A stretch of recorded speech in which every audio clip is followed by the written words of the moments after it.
It is time to look at how I have been doing with my reading so far this year, because we are halfway through and I haven't done a single wrap up, but I have read like 109 books. So, hi, I'm Kiki. Welcome to my little corner on the internet. It's lovely to have you here.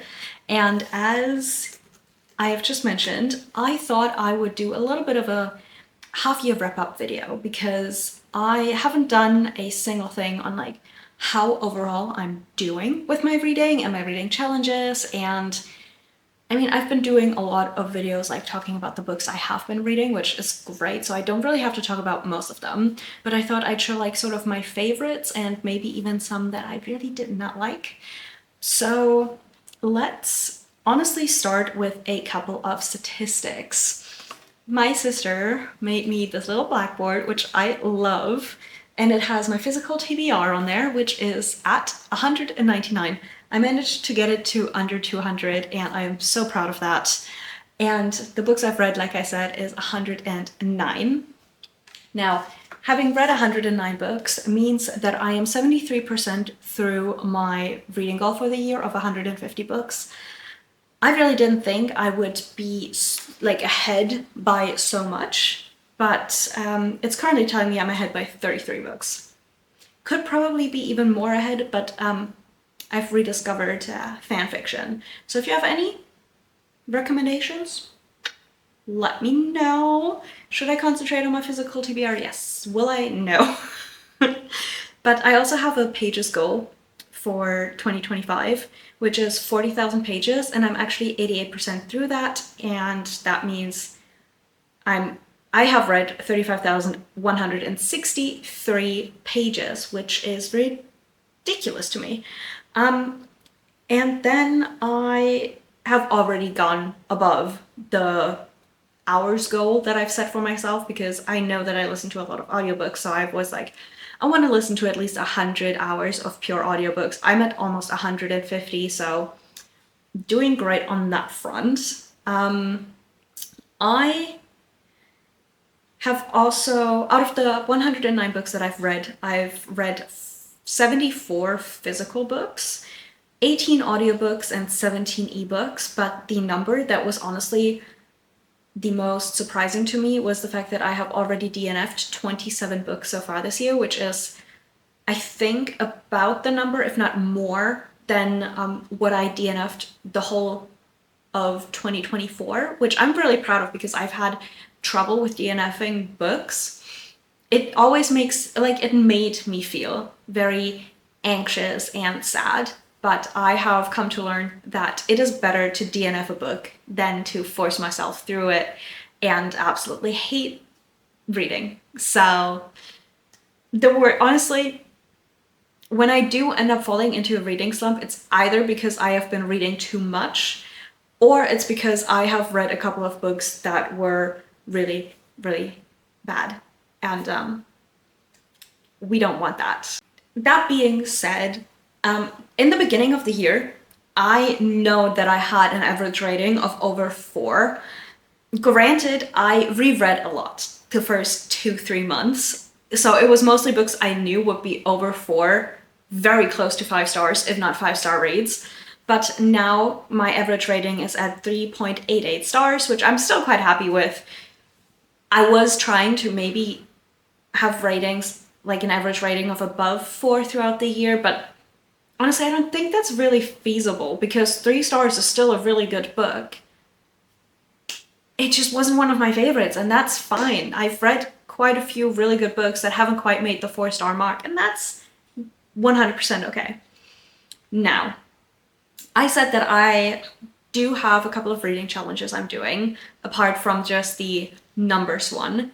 I have sort of joined a couple of reading challenges on the Storygraph. I will see if I can link them down in the description below, just to like see if you maybe want to join them in retrospect as well if you have the Storygraph, because they're quite fun, and I think they're a great way for me to maybe pick up books I wouldn't normally pick up. I've had a couple of ebooks and audiobooks basically that I've read because of these challenges, or if it has just helped me pick up books that have been on my shelves for longer. Now, I am part of the A Year of Paper Books 2025 by Tustida, I believe.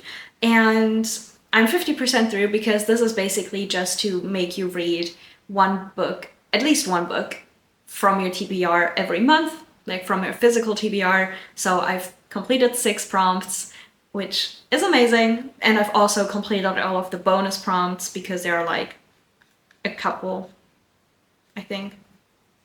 Yeah, that's just like basically if you've read more, and I've definitely read more physical books. So very proud of that 50%. And then I have my own, which you can't join because it's private, and it's my 25 series for 2025. And I'm actually doing rather well on that. I'm not quite as far as I would want to be. I'm 45% through, but I'm also 67% through the bonus books. But the bonus books are mostly the ones that I need to reread to actually be able to get through my series. So I've read 45 out of 101 books, and that's good, but it's not quite where I want it to be. So I'm definitely going to have to see if I can focus more on reading those series. Part of the problem there, I believe, is that a lot of these series now are in German. And having just set up my new library setting, I have come to realize that more clearly because I ended up turning around all of the unread books instead of making specific shelves for my unread books. And my German shelves are mostly white. So I should probably do videos in German. I will not. I can't. I tried. I can't. But so I'm gonna have to see if I do things like for my series, that for every English book that I read in that video, I also need to read a German book. So start a German series when I'm also starting an English one, continuing one, etc. So that's a plan right now. And then I have the Storygraph Reads the World 2025, where I'm 70% through, which is great. I've gotten 7 out of 10 done. The prompts that I'm currently still missing are Kenya, Mexico, and the Netherlands. And I think I've tried books from that, but I've DNF'd them, which is kind of sad because they don't count when you DNF them. So now I'm gonna have to figure out a different Dutch book and a different Kenyan book. Mexico, I might want to reread some oh my goodness. I have unfortunately forgotten her name. Celia Moreno Garcia, who wrote Mexican Gothic. So I might either see if I want to reread that, or maybe even pick up one of her newer books that I don't have on my physical TBR for that one. I'm technically also part of the Storygraphs Reads the World, just like a book for every country. I've put that on hold. I need to focus on my physical TBR first, and they're all unfortunately from the same countries. So then I have the Storygraphs Onboarding Challenge for 2025, which I'm 80% through. I've completed 4 out of 5 prompts. I have the book for the last prompt. I know which one I want to read, and I will be doing that relatively soon-ish, I believe. It's a German book, so don't really, yeah. And then the Storygraphs Genre Challenge, I'm 40% through, 4 out of 10 prompts complete. A couple of these, I know which ones I want to read for them, and then others I will still have to do research for. That's probably the one I'm the least on track with. I'm also doing the TBR Takedown 2025, where I'm 80% through, and except for one, all of the other prompts I know which books I want to put on there, I think. Well, no, not really, but I'm a good way through, and one of them isn't out yet that I want to read. 2 are on my July TBR, so I'm gonna get there. 24 out of 30 prompts done. Wonderful. Honestly, love that. And I think that should be all of my challenges. If I take a look at how I'm doing with my series, like I started out with, I believe, 126 series, and I have DNF'd 4. I have caught up to 5, apparently. I don't care about like 7 of them. I just realized a lot of them are interconnected standalones, I believe, of those 7, and I'm just like, I don't care. And I have finished 10. Oh, actually, I have DNF'd, I think, 5, because I haven't updated that chart yet. Because I started listening to a book and I just realized that I didn't love the first one enough to force myself through the second, because I was forcing myself through it. I was like, I'm not doing that. So technically I have DNF 5, which is amazing news. So 36 are on my physical TBR, and 61 then are currently reading, and 2 are on my non-physical TBR. I think those should be pretty much all of the statistics I have for this. So let's get into some of the... Oh, actually, no. Something that I'm loving is Rick Riordan is my most read author so far this year, because I have read 15 of his books, which will be a lot more by the end of this year. And then other names on here are like Akane Shimizu, which is the author of the Cells at Work manga, I believe. And then Maya Shepard, which is a German author, and I'm trying to get through all 26 of the Grimm Chronicles books.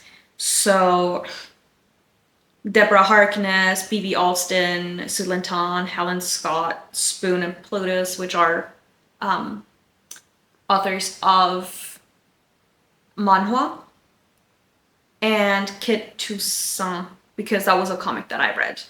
Most of these are like only 3 books. The one that really stands out is Rick Riordan. Sarah J. Maas will end up being on this list by the end of the year, because I am trying to get through Throne of Glass as well as Ekta, because I have those on my physical TBR. And my best month was January, which obviously I did a 31 books in 31 days challenge in January, so yeah. Okay, now getting into the books. So what I see as a true 5-star for this year is a book that is a 5-star that I've not read before. And there are only 2 books for this that actually classify, which is For Whom the Bell Tolls by J.C. Lin. I loved this book. I've read it in a different video, and this means so much to me. Like, I can't even explain why. If the afterlife isn't as is described in this, I do not want it. The characters are amazing. The writing is amazing. It is a thick boy. Love it.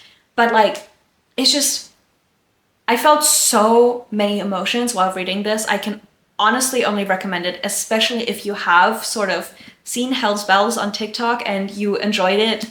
Read this. And if Lucy doesn't get a little bit more of a romance, maybe, in the next book, I'm going to riot. But this was absolutely amazing and incredible, and I don't know JC, but I'm so proud, because amazing work. And then the other true 5-star is, of course, Deep End by Ali Hazelwood. I am very much looking forward to reading Problematic Summer Romance. I think it's a new one. But Ali Hazelwood is honestly most of the time a 5-star for me. I think the only books that haven't been 5-star yet were Bride and the audiobook Two Can Play, I believe it was called. But these aren't everyone's cup of tea. But to me, these just like are almost the perfect romance. I'm not sure if that makes sense, but it's just like, I get lost in these books. Like, when I was reading this, I didn't even realize the sun was going down. There was no light. I was straining to actually be able to continue reading instead of getting up and turning on the lights. And I was dehydrated and really needed to go to the bathroom by the end of by this far through. And I really didn't want to, but I had to. Now, those were the only true 5-star reads. I have reread Percy Jackson, like The Olympians and Heroes of Olympus, and a lot of those are 5 stars for me. As a whole, those series I have 5 stars. My goodness, I can't talk. But not each individual book usually is. And then because I will never shut up about these books, I reread Ruby Red, which has recently been republished as a almost 15th anniversary edition, which is absolutely gorgeous. I have to admit, I really wasn't vibing with these covers when they first came out, but after having this in my hands, it's a vibe. So these are German YA. I can't talk about these books properly because I have read them so many times that at this point, they are all interwoven. They're interwoven in my being. So yeah. So instead, because I don't really have that many 5-star reads or anything I can talk about, I thought I would talk about some of the other books that I really enjoyed so far this year. And I just have to mention Amari. All 3 books, I've read all 3 books this year. Reread the first one and then finally managed to read the second and third books, and I cannot wait for books 4 and 5 to come out, whenever that will be. But these are amazing. They're magical, they're whimsical, they are still very heavy in certain aspects, and that for a book that is for ages 8 to 12, I believe it says. Yes. It's incredible, and if you're maybe looking for an alternative to Harry Potter, I think I can really recommend this because it's magical. It has whimsy, it has magicians, it has different magical creatures? Maybe. So definitely recommend these books. Honestly, can't recommend these enough.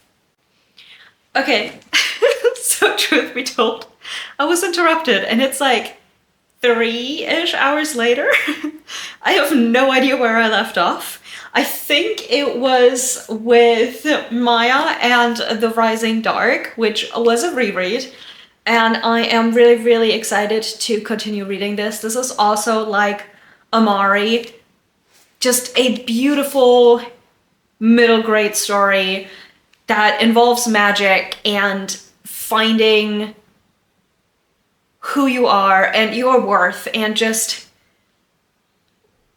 to love yourself. You know, important in middle grade, I feel. So honestly, such a recommend. And then another reread that I absolutely love, because I cannot recommend these books enough if you like Greek mythology retellings and queer literature, because the This Poison Heart duology, which the second book is called This Wicked Fate, is by Caitlin Barron, is absolutely amazing. It's not necessarily like any of the big gods or goddesses that is like are the most talked about in these. It's the names you will most see, I believe, in these are Hecate, Medea, Jason, more like those parts. I feel like a lot of Greek mythology retellings are more about like the big 3, or like Hercules in terms of heroes and Achilles and like, yeah. Not necessarily this, but I love this. You've got queer, like lesbian protagonists. You have plant and poison powers and intrigue. You have a mystery. You have, like, things are happening. People don't really understand what's happening at first, and it is beautiful. Just, yeah. Only thing I can say. And then what else? Oh, I also read the Belladonna trilogy by Adeline Grace, and I loved this, and books 2 and 3 were actually probably the 2 most highly rated ebooks that I read, because I got them on Libby and I was like, currently not buying them, I'm trying to do that because I'm trying to like only really curate a library, like books that I know I will love and reread. So I've been trying a lot of like only buying the first book in a series and then seeing if I like the whole thing. And then when I want to reread it, get the remaining books, or even just read the whole series online. Well, any book or audiobook format. So these are absolutely incredible. I love the idea of personifications of things like deities or things that are like more abstract concepts to us, like life, death, fate, things like that. I love it. I love the powers. I love the family dynamics, the relationships. It's all very interesting. And the power, oh my God, just amazing.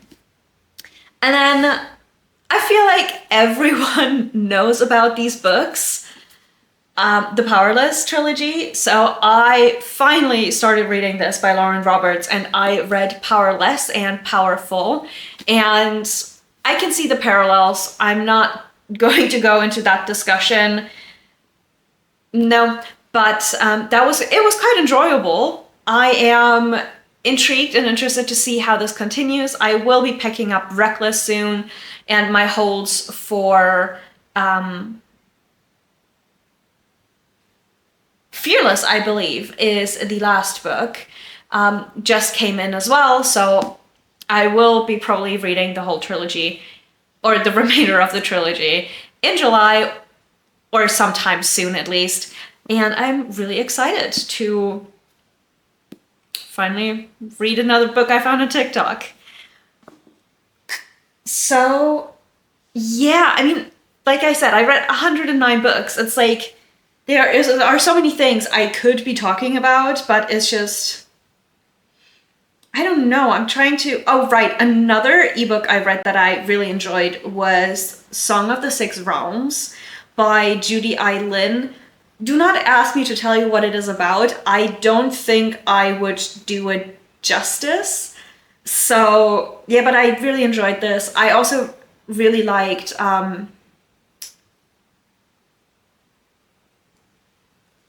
Something Steeped in... Wait, it should be there. A Magic Steeped in Poison and A Venom Dark and Sweet is the second book. Like, I really enjoyed those.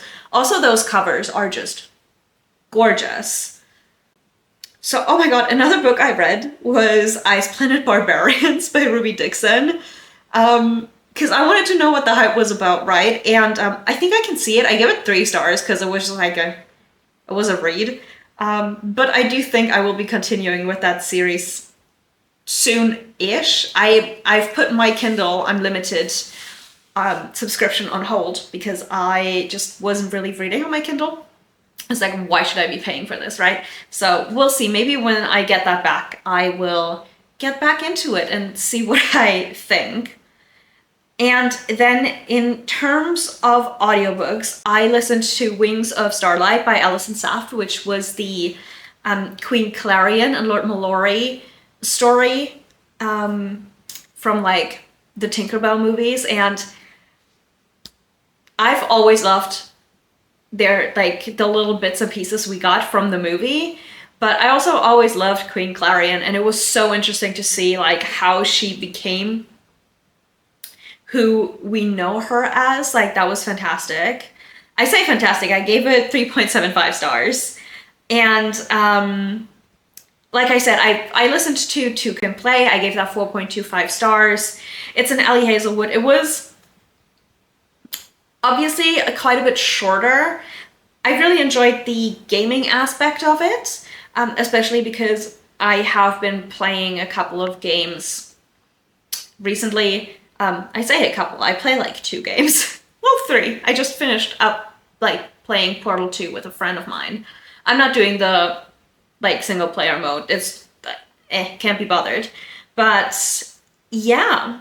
So I think one of the best ones I listened to was How to Solve Your Own Murder by Kristen Perrin. And I was so disappointed in the second book in that series that came out in May, which is called How to Seal Your Fate, Your Own Fate, because I felt like it was copy-paste from the first book. And it was just like, I don't know. I was kind of disappointed in that. But honestly, one of the biggest disappointments I've had so far this year was probably The Wedding Witch by Erin Sterling, which is the third and last book in the Graves Glen trilogy. As far as I know, it's the last one. It would make sense. And I gave that 2.75 stars. I was so close to like DNFing that at one point, but I vibed with something, but I wasn't like vibing with it. So unfortunately, it's also the only one I have not bought. And I'm kind of glad that I didn't, because I would just get rid of it again. So yeah, honestly, I feel like this is a pretty good overview of how the first 6 months went for me in terms of reading, obviously. So yeah, please let me know in the comments how your reading year has been so far. I'm nosy, I want to know. And also let me know your favorite reads so far this year, because it's not going to be soon, but sooner or later, I'm guessing it's once my physical TBR has probably decreased to 100-ish. I will probably be going on a little bit of a shopping spree. Because right now I still have a lot of self-control when it comes to buying books. It's actually been a little bit like, I don't feel the need to buy books currently. They're just so weird. Like if you would have if I would have started this channel like a year and a half ago or 2 years ago, instead of just like, oh my god, how long? Wait, I've been doing this for like 8 months now, haven't I? Oh, that's so weird. Never mind. But like a couple of years ago, like you would have seen haul after haul after haul. Which probably good that I'm not doing that currently. But I'm really trying to only buy books that I really desperately want to own. So like part of the reason why I have hauled about 20-ish books so far this year was because I got the box set of The Trials of Apollo, but that was also because I was 100% certain that I would be reading that this year. And I'm probably gonna start it this month. So, you know, it's like, I'm really trying to not just buy books, because I'm seeing how it's working out for me. Like, yes, I've read a lot of the books that I've read all of the books pretty much that I am going to be unhauling sooner or later. But it's just like, I could have saved so much money and heartache if I just, instead of just randomly buying books that I think sound good, I would have done a little bit more research on them and understood that, yeah, no, they're not for me. But no, a couple of years ago, I had absolutely zero impulse and shelf control. So I bought too many books, but I'm really proud of myself for having somewhat of a self-control for like honestly buying anything. The only thing I will panic buy is Taylor Swift merch at the moment. So yeah, we'll see how it goes once my TBR is down a bit more, because every time I go to a bookstore, in the back of my mind I hear my babies screaming at me to finally read them instead of picking up more books. So that's that. But like I said, please give me any and all recommendations that you have. I wanna, even if you might think that like maybe it's not for me per se, I do want to try to read in more variety, like more genres as well. Like I've started reading classics, which are a pain for me to get through, but I do want to rate them. It's just more difficult because of the older English. I have some nonfiction, and the only genre I don't think I will ever be able to read is horror. So, yeah. But otherwise, please let me know. I also really like knowing like other people's like favorite books. It makes me so happy. So drop them in the comments. And if you're interested to see all of the books that I have actually read so far this year, instead of just telling you that I've read 109, I am going to be posting an Instagram post. It may already be up by the time this is posted, but yeah, I link my Instagram in the description as well, and we'll see how it goes. I do want to try to actually post on Instagram. Been doing kind of shit with that, to be honest, but yeah, it is what it is. I'm trying my best. So thank you so much for watching. Really appreciate it. If you liked, please leave a thumbs up and maybe subscribe. I would love to have you here, and I hope to see you in the next one. Bye.